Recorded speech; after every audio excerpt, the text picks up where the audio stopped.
Kembali di Agus Pagi, pemirsa, proses eksekusi 14 rumah di perumahan Taman Durensawit, Jakarta Timur berujung penolakan. Sementara eksekusi sebuah rumah di kawasan Menteng berlangsung ricuh.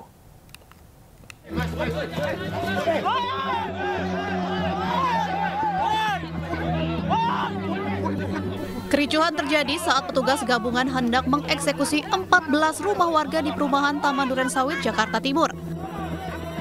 Puluhan warga yang menolak rumahnya dieksekusi melakukan perlawanan kepada petugas. Warga merasa hak mereka sebagai penghuni rumah dirampas oleh petugas, padahal mereka menempati rumah itu sejak puluhan tahun lalu. Warga juga meminta petugas menunda eksekusi karena proses banding di Pengadilan Tinggi Jakarta masih berjalan. Sengketa lahan perumahan ini terjadi antara pengembang perumahan dengan seseorang yang mengaku sebagai ahli waris pemilik tanah.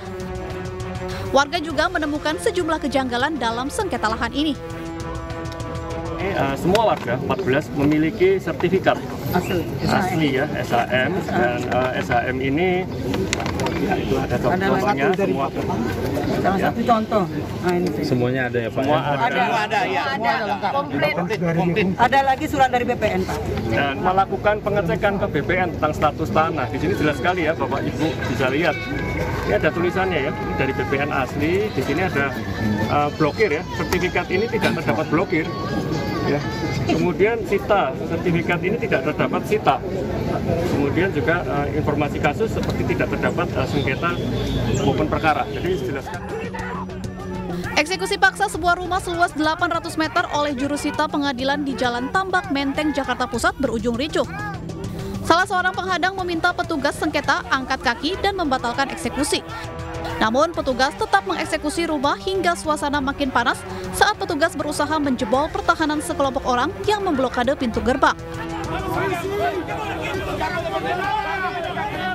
Kasus sengketa ini bermula saat rumah yang dihuni pasangan John Matatula dan Helena selaku orang tua angkat Dewi Matatula digugat oleh adik kandung Dewi, yakni Clara Siwi.